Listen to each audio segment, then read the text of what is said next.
You know, every day we are surrounded by images, pictures of people's faces, and some of those faces can stir emotions of various kinds within us.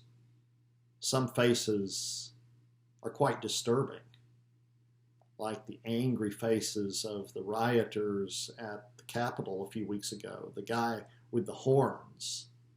You look at that and you just think, oh, that's just so wrong, so evil.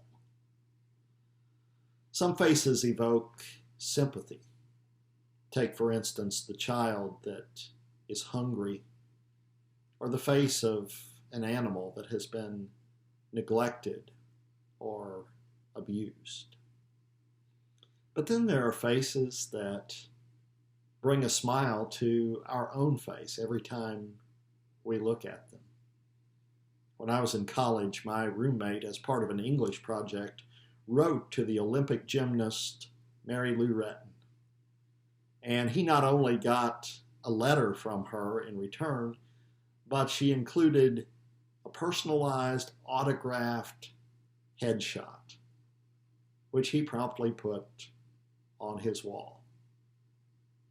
Now, if you don't know Mary Lou Retton, everything about her just exuded sweetness, kindness, goodness, niceness, and she has a grin that is bigger than my face, no exaggeration.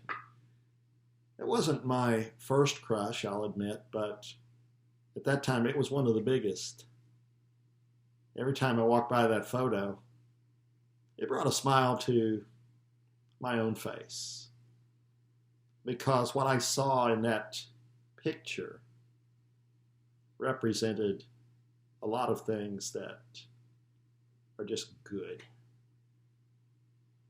Well, Jesus in John 14 and verse 9 says to Philip that when you have seen me, you've seen the Father.